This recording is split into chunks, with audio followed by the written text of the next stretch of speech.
Welcome to today's session. We'll begin with Professor Mahan Maharaj, who will talk on commensurators of thin groups. Right. So thank you. As always, pleasure to be back in ICTS, and thanks to the organizers for opportunity to talk about this stuff. So the new stuff here is joint with Thomas Kobada. I'll come to that towards the end, and at the very end, if I have some time, talk about some ongoing work with David Fisher and Wouter van Limbeek. Okay, so this will borrow some of the concepts that were introduced in Raghunathan's talk yesterday. So what's the, so let's see. So G is a semi-simple Lie group, and H contained in G is discrete. Okay? So I'll reserve the letter gamma for lattices, and H will denote discrete subgroup. So the commensurator of H in G, this consists of all the elements of the ambient Lie group, such that H to the G, this is short form for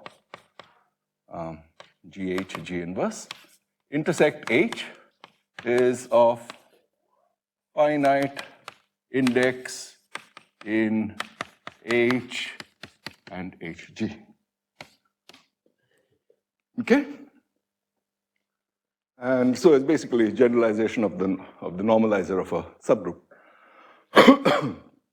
And the basic motivational theorem, due to Margolis,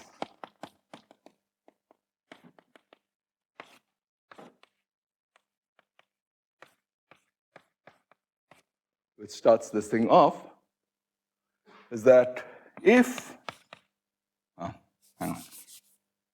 So suppose gamma contained in G is an irreducible lattice. So what does that mean? I don't know whether irreducibility was defined. So let me just say it. So if G is a simple group, it just means that gamma is a lattice. And if G is a product of simple groups or a same simple group, so if you take gamma and you project onto each factor, the projection is dense. Okay? So that's an irreducible lattice.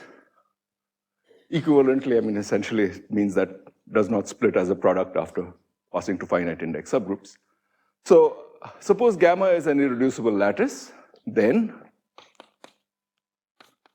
gamma is arithmetic, and I won't go into the definition of arithmetic today. Yesterday, Raghunathan gave a definition of arithmeticity, and for the purposes of this talk, think of gamma as something like SLNZ. Yeah? So, no, this is fine. This is fine. Then gamma is arithmetic if and only if commensurator is dense. Okay? So it's a topological characterization of arithmeticity. And the basic question that we are going to be addressing is, so does, let's give this a name, star, this density of the commensurator, characterize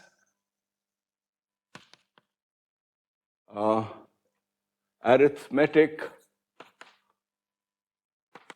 lattices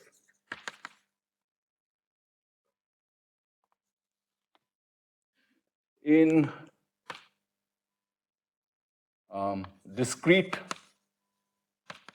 Zariski dense subgroups. Okay. So here so Margolis' theorem characterizes arithmeticity within the collection of lattices.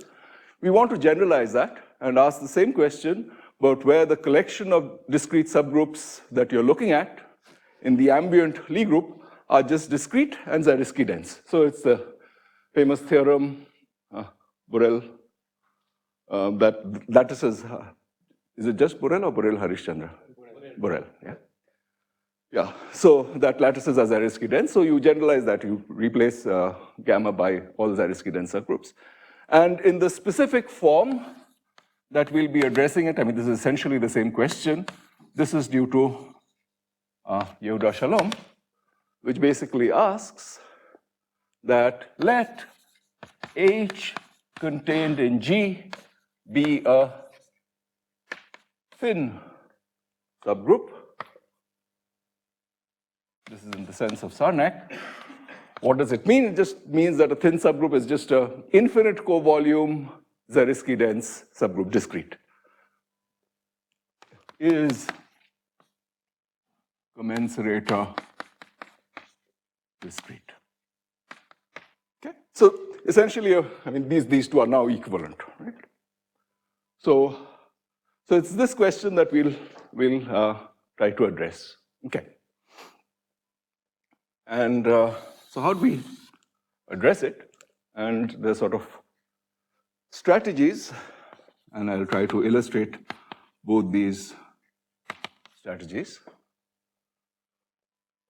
One, prove, okay, show that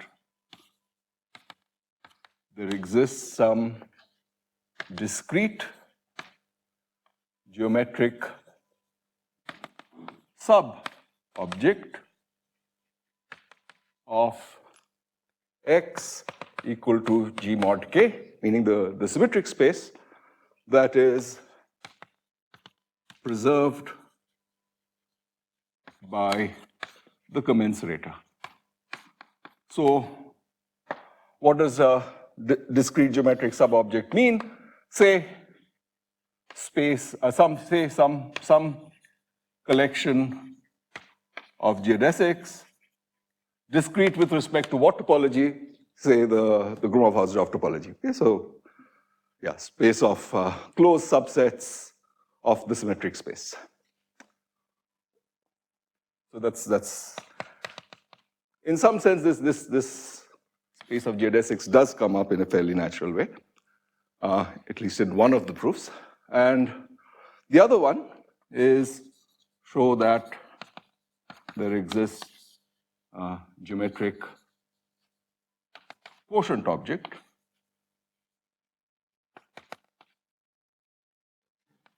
and here it's much easier to say, e.g. a form preserved by the commensurator. So you start off with this commensurator and then you try to prove that it has some extra geometric structure. And from this extra geometric structure, you want to deduce discreteness. Okay. Yeah. Discrete. You want to prove, so you want to prove that the commensurator is discrete, right? And therefore you want to have, an action on some space, A. I mean, the commensurator is a subgroup of the Lie group, it certainly acts on the symmetric space. You want to show that there is some discrete collection. Could be a collection of points, but could also be more general, say some collection of geodesics, which in the Gromov, so through every compact, there are just finitely many of them.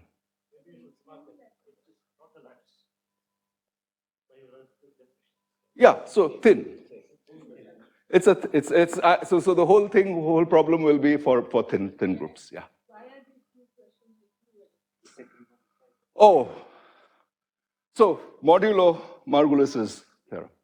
So what's left? Only non-lattices are left. Amongst Zariski dense guys, only non-lattices are left. And lattice by definition is finite covolume, non-lattice therefore is by definition infinite covolume. Okay, all right. So now let's try to illustrate the first strategy. So illustration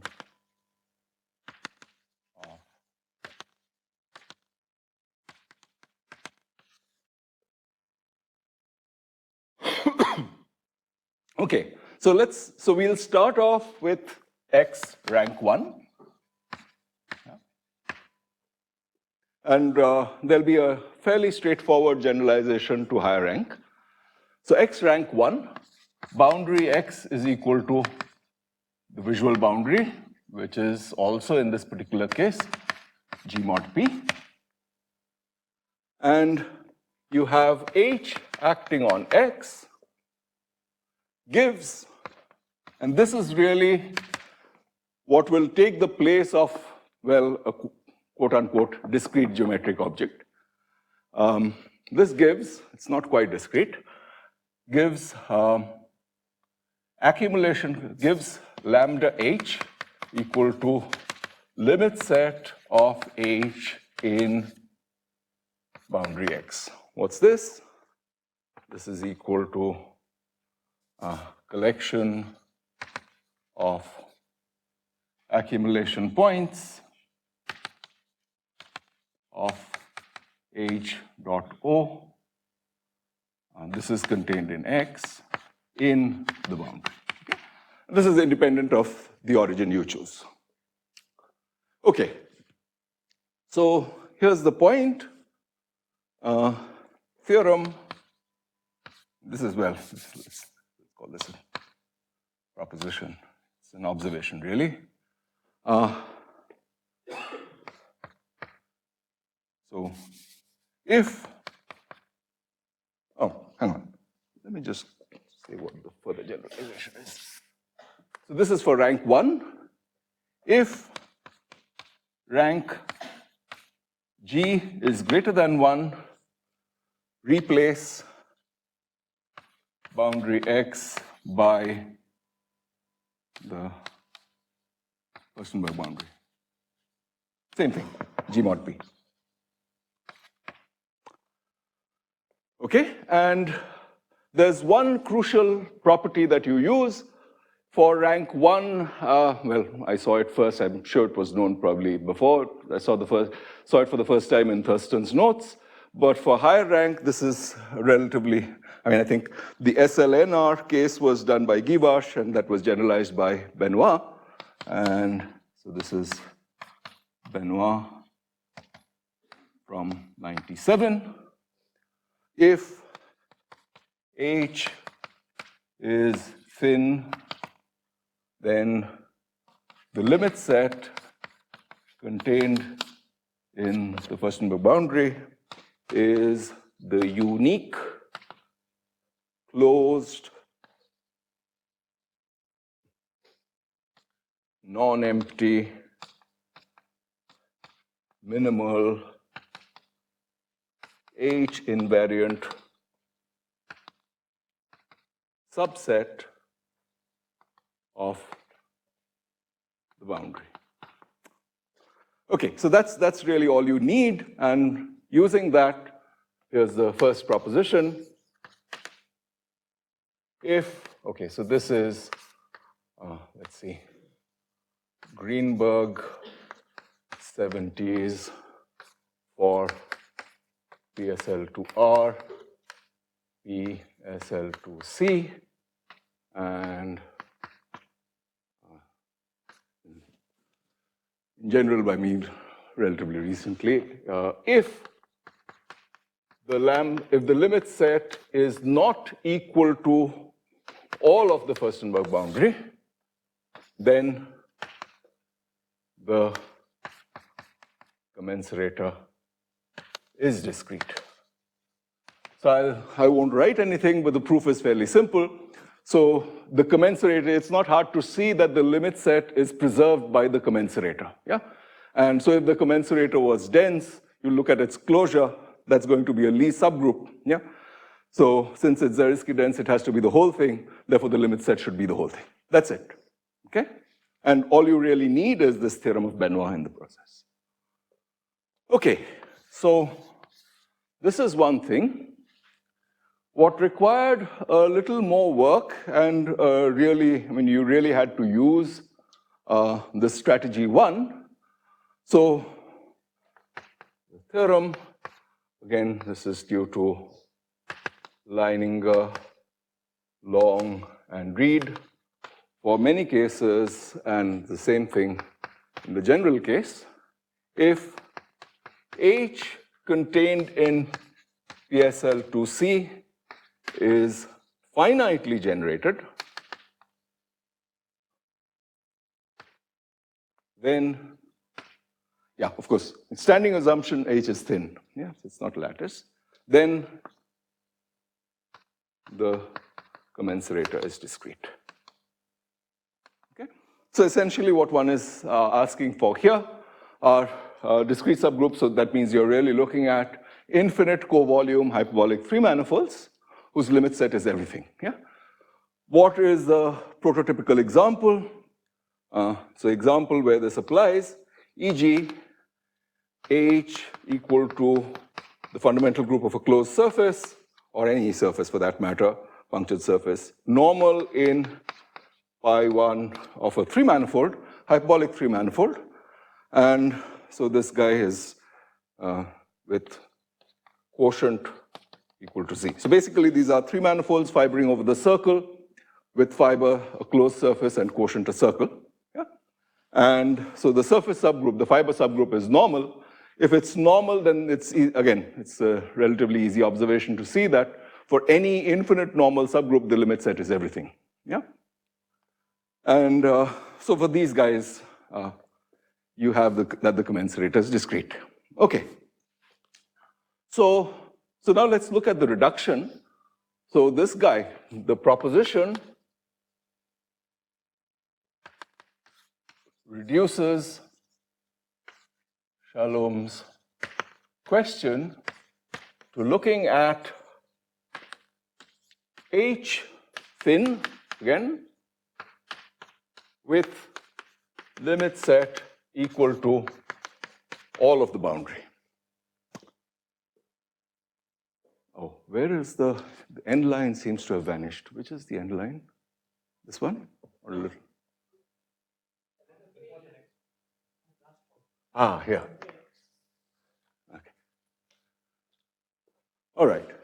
So how do we generate? So now, how to construct examples of such H? And there is in higher rank, well, I'm aware of just, there's an old construction of Margolis and Seufer from the 70s, but those guys are geometrically totally intractable. I'll construct more, relatively easy to construct examples in rank 1, okay? So assume X rank 1.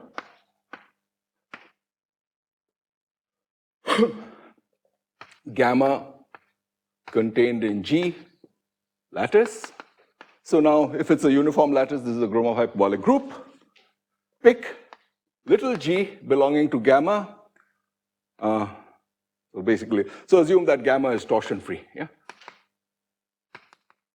So pass to a finite index subgroup of gamma. Assume that gamma is torsion free.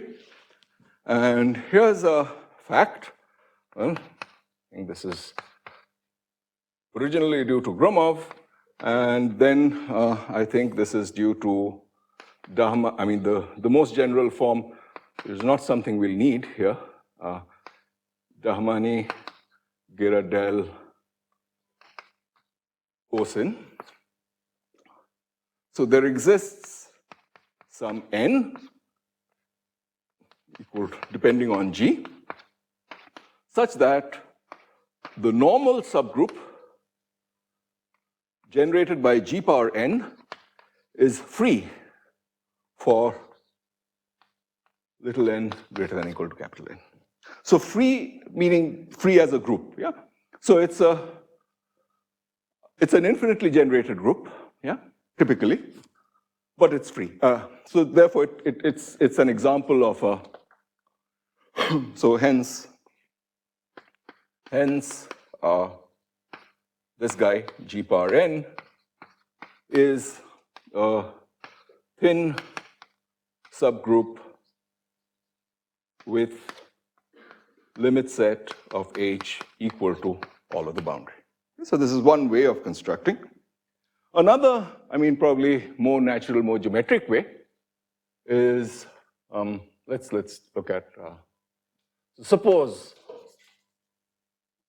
B1 of gamma is greater than 0. Okay, so this hypothesis immediately rules out a whole family of Lie groups. So essentially, you're really looking at, so gamma is contained in SO N1 or SU N1. Essentially, those are the guys you're really looking at.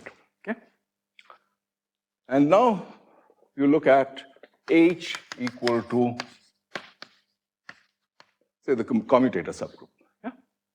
So this is going to be a normal subgroup, and its limit set is everything. It's infinite index because the first Betti number is positive. Generalizations you could look at, or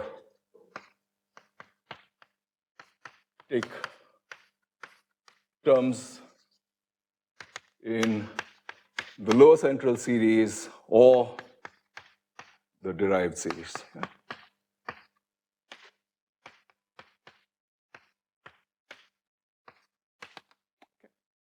So this is a collection of examples, and so for these we'll be for this normal subgroups. Therefore, the natural object to look at is, so this is the notation I'll be using. So rest of the talk. H is not only thin, H is normal in gamma, where gamma is an arithmetic lattice, such that the quotient gamma mod H is infinite. See, if it's finite, it's automatically an arithmetic lattice, so there's nothing. So Margolis gives you the answer. Actually, that this part of the story is older than Margolis. Anyway, so this is really the case that we'll be looking at. And yeah, so I'll be talking about, so this is the theorem that we'll be talking about. So this is joint with Thomas Kobata. Suppose Q admits an infinite linear representation, and by linear I mean into GLN-C or GLN-QP, then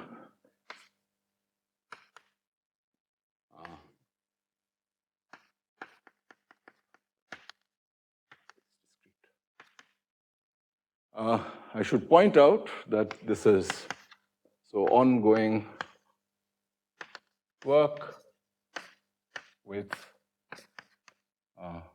David Fisher,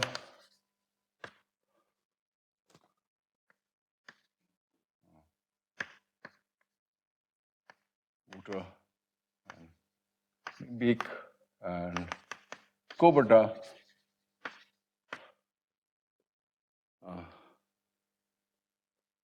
Q infinite is enough. You don't really need this extra hypothesis of admitting a linear representation, but actually the proof of this theorem really goes into the proof of this more general thing, so I'll focus on this theorem. Okay, so let's now look at a very specific example, and so gamma is SL2Z, and look at the pth congruent subgroup, P greater than or equal to 2. I mean, you're taking a congruent subgroup just in order to ensure this hypothesis that B1 is greater than 0. Yeah? And let's look at H equal to gamma gamma. So Q is equal to H1 of gamma. Okay? So it's the first homology group of the group gamma, or equivalently of the quotient surface. Yeah, I guess this is not particularly standard. I'm looking at this congruence, Pth congruence subgroup. Pth congruence. I mean, just because SL2Z has B1, 0, that's all. Okay. All right, so what do we do now? So this is what we'll be using. So prove basically that, so the strategy will be, that this strategy translated here is that strategy to show that the commensurator preserves H1 or H upper 1, Q, but with now rational coefficients, rational or real coefficients. Okay, so that's what we are gunning for.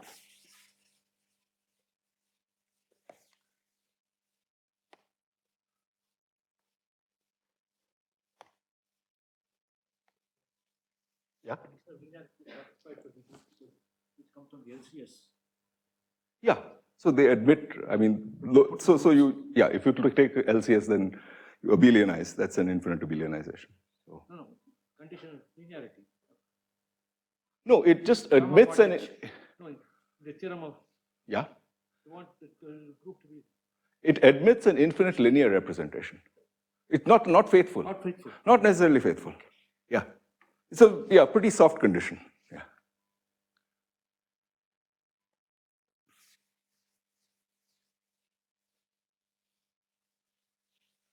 Yeah, maybe I should emphasize that.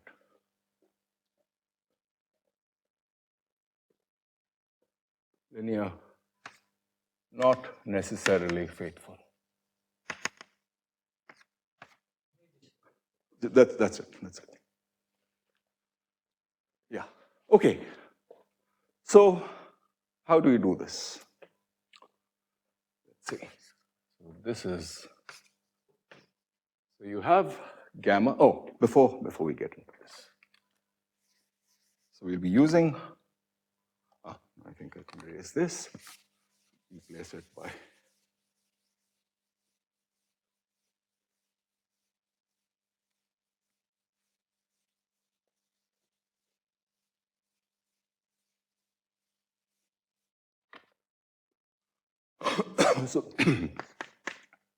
So theorem, this is by Borel from a while back, and yeah, it's there in Zimmer's book, chapter 6 somewhere, 6.23. Okay, so this is a theorem of Borel that if you have H contained in gamma arithmetic, then the commensurator, this is contained, possibly equals to commensurator of the ambient arithmetic lattice. This hypothesis is important. Okay. So essentially what this does is it allows you to look at just some collection of elements. There is some little bit of a subtlety here, which I'm fudging. It's about the center of G, whether it's finite or not, but finite or trivial. Certainly holds if G has trivial center. If it is finite, there's a little bit of fudging that you have to do, but it's essentially this. Okay, so this allows you to, the collection of elements that you're looking at now come from commensurators of the ambient lattice. Okay. So let's see. So suppose little g belonging to from GH. Now this is contained in commensurator of the lattice. So you look at gamma, gamma g, H is contained here, HG is contained here. Okay. So I don't know what to call this except a trick. So there's a little computational trick that we'll be using here. And this is really, this is one of the things that really allows this proof strategy to work. So suppose little gamma belongs to gamma. So this implies that there exists capital N such that gamma to the n belongs to gamma intersection gamma g. And I'll use a little bit of non-standard notation here for all n much greater than 0, by which I'll mean that capital N is multiple of some number which is much larger than 0. Yeah? Not just arbitrary numbers greater than 0, but it's contained in a cyclic group where the generator is sufficiently large. Okay. Yeah, so this is, let's put this within quotes. Yeah? This is the thing. And so this is one. Now, second, suppose little h belongs to hg. Okay? So what are we going to be looking at?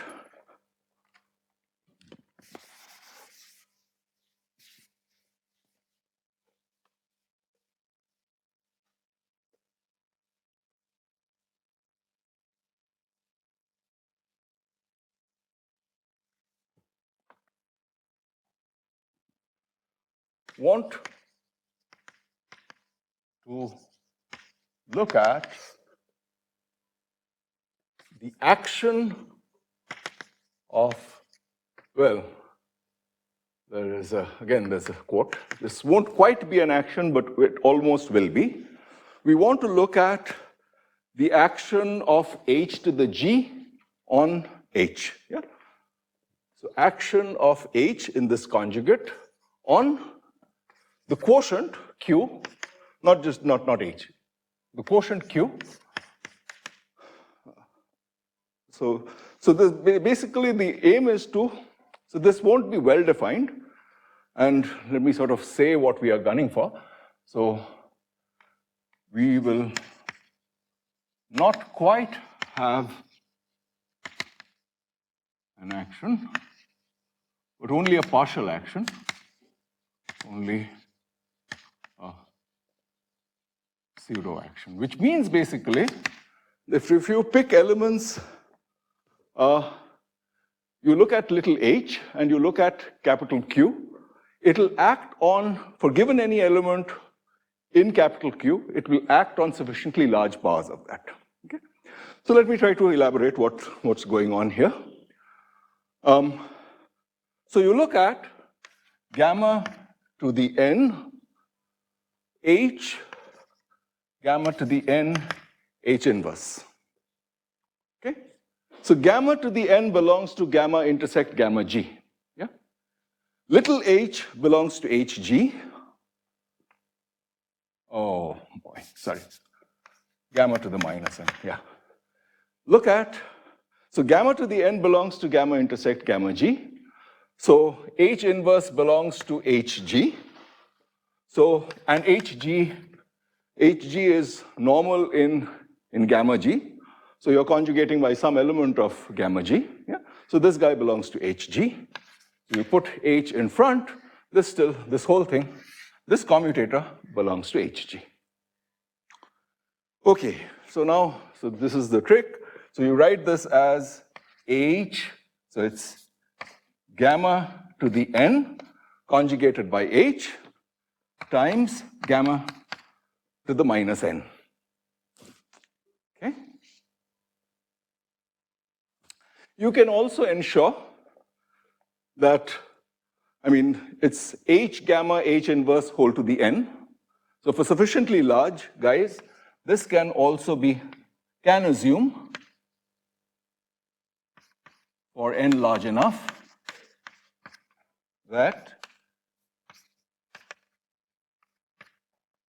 gamma to the n conjugated by h also belongs to gamma intersect gamma g. Oh, gamma intersect, ooh. Yeah, that's fine. Okay. So here's the thing. And this is really the observation that makes it run.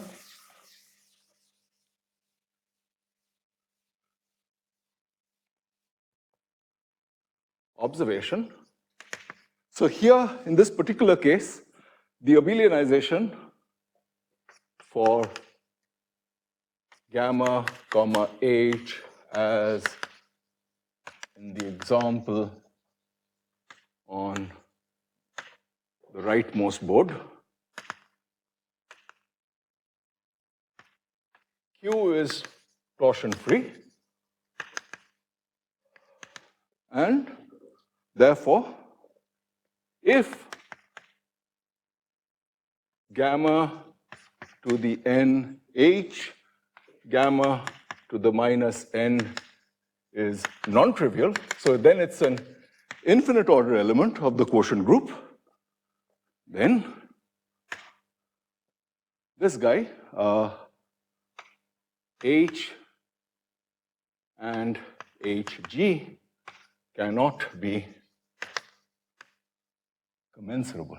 Why? Because you've taken some element which actually is inside hg, and there's this other guy which in the quotient group gives you some infinite order element. So all the powers lie outside the quotient group, so they can't be commensurable. And here's the consequence, and this is really the basic proposition, that for all little h belonging to hg, the pseudo action, I'll say what this is, of h on quotient group gamma mod h is trivial. What does that mean? i.e., for all little gamma belonging to gamma, there exists some large enough n. Again, it's in the sense that you take a large n and you take its multiples, such that gamma to the n conjugated by h is congruent to gamma to the n modulo the kernel. Okay? So essentially what it means is that in the quotient group, you really don't have an action on every element of the quotient group. Yeah? So, but for given any element of the quotient group, you can take a sufficiently large power which is preserved in the quotient group by any element. But this element is not arbitrary. It has to belong to a conjugate of h by a commensurator. All right. So how do you think of this?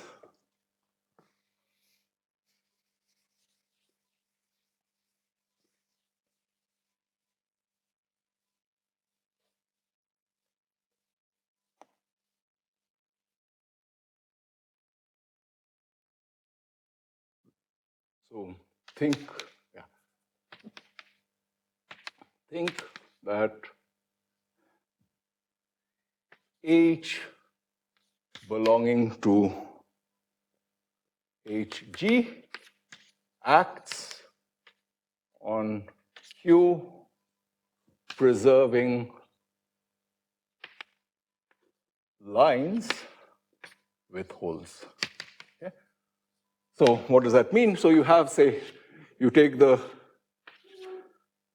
calligraph of h, and then for each little q, this is the calligraph of q. So you have, say, some q, you have q square and some large q to the n. This is your identity. So all multiples of this q to the n are preserved, yeah, by the action of this. Well, that's not so bad. All that we need to do is, so hence, all we need to do is fill holes. So basically, so these holes are appearing because you're looking at nth powers n belonging to z, yeah? if you take forms, I mean, which is why I said take forms with rational coefficients, then these holes get filled up. Okay?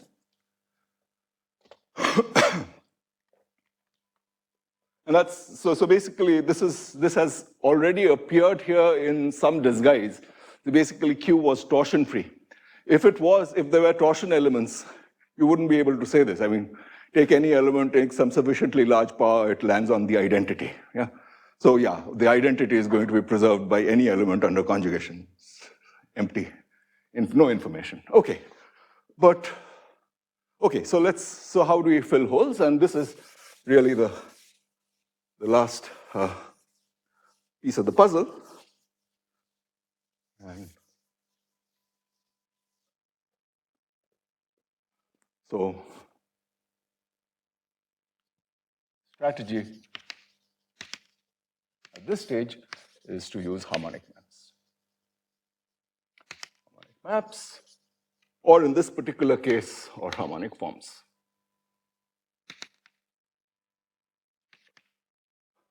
Okay. So what did we have? So let's see. So H acts on Q. This is equal to H1. So now we have so what did the quasi-action give? So the pseudo action gives a genuine action on Q equal to H1, on genuine action on H1 of the quotient group with coefficients in the rational numbers. Yeah, so Q means two different things here. Yeah, so let's call this R. So it doesn't really matter. Okay, so now apply Hodge theory. So so it preserves the real homology. So this implies that the action of H on the cohomology, now of the, I mean, the homology of the quotient group and the cohomology of the quotient group is the same. So the action on the cohomology is trivial. This implies, because B1 is positive, I mean, this is a surface, so its genus is greater than 1, implies for all omega belonging to H1 gamma R, so every cohomology class, H of this cohomology class is itself. Fine. So this is just translating that group theoretic conclusion into the language of cohomology. And now you choose a, so here's the thing. Let omega sub H, H means many things. Let's say omega sub harm be the unique harmonic one form in the class of omega. So basically use Hodge theory here. And then you have, this implies that H of omega, yeah, so what you do is, yeah, essentially it means that you have to interpret this a little differently. I mean, essentially what it means is that you take your harmonic form, lift everything to the universal cover, act on it by this isometry, the harmonic form is preserved. Yeah. And so now I think we are nearing finish. So if the group generated by all these conjugates, H to the G belonging to commensurator G of H is dense, then this means that this harmonic form is preserved by a dense subgroup of G. But harmonic forms are continuous objects, so this implies that omega harmonic is actually preserved by G. Just take the closure. So now you have a harmonic one form preserved by the whole group. This implies that the harmonic form must be equal to 0 because you're in SO21 or SU21. This is a contradiction, okay? So what was the strategy? So we first had this algebraic ingredient where we had the action of some particular elements of the commensurator group. Basically, you take your subgroup, which you're commensurating H, look at its conjugates by the commensurator, pick elements there, and act on the subgroup H. This subgroup is either discrete or dense. It's dense implies that the commensurator is dense, and if and only if. So the commensurator is dense if and only if the subgroup generated by H super G is dense.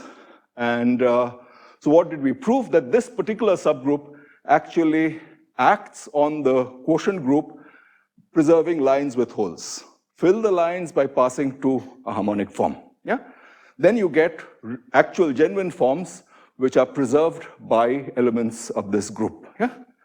If this group is dense, then you have a dense subgroup of G which preserves a harmonic form. Pass to the closure, your ambient Lie group preserves this harmonic one form. That's a contradiction because there are no G invariant one forms. Okay, so now the rest of 3 minutes, I'll try to show how you can actually generalize this further. And so observations.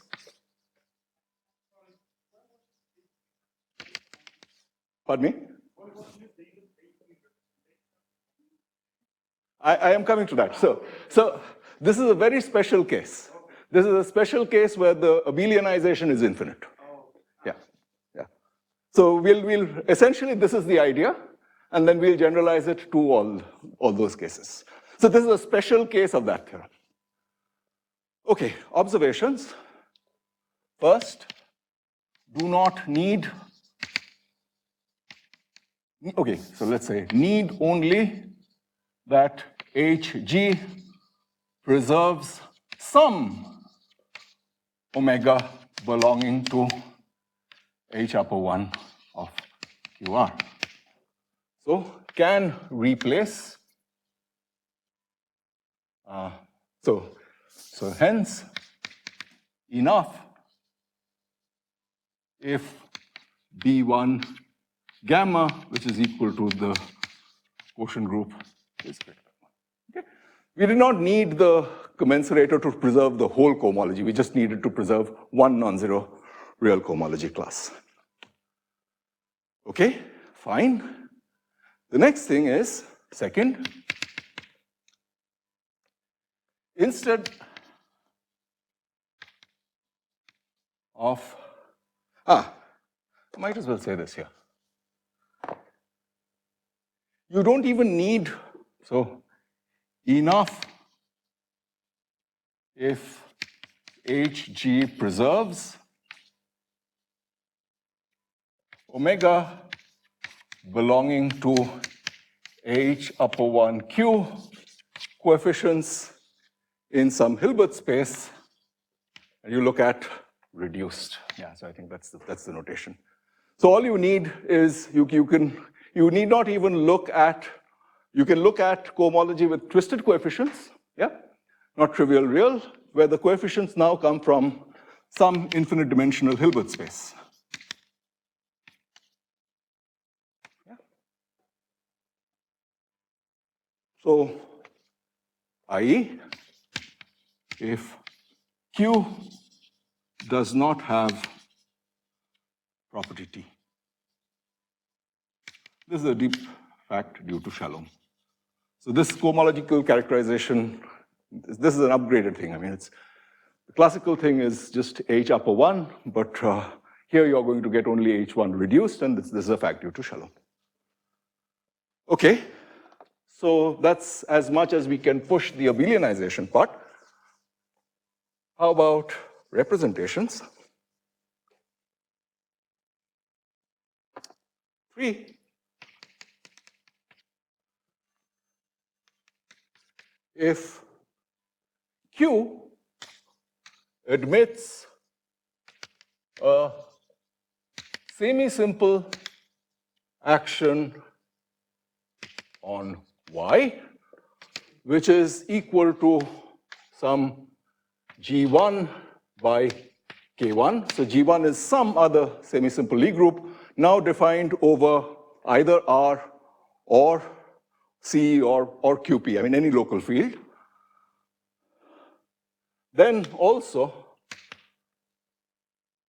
we can extract a harmonic map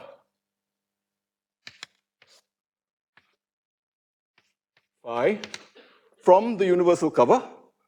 So that means from the hyperbolic plane, from X to Y, such that phi is, it's equivariant. So basically, under the representation which you, semi-simple action, which means essentially corresponding to representation rho. So this is, if the quotient map is Q, so you look at an equivariant rho composed Q map from the first rank 1 symmetric space into the target. So now Y is what? Y is a symmetric space or building. And then phi is equivariant under rho composed Q. Use, again, what did we really use the Hodge theory for? We use the Hodge theory to prove that the harmonic form is unique and it's preserved. Yeah? So use uniqueness of harmonic maps to conclude that the commensurator is discrete. Okay. Now, in the last minus however many minutes, I just want to say that how do you do this? Now you've got for abelian. So again, using the structure theory for algebraic groups, for basically you look at the representation in GL and C, pass to the Zariski closure, you look at the representation into the unipotent part of the decomposition, yeah? And if that's non-trivial, you're happy by the first collection of theorems. Then you look at the algebraic group, you look at the representation into the abelian part. If that's infinite, you're happy. Finally, you're reduced to the semi-simple part, and you're done. Okay, so thank you.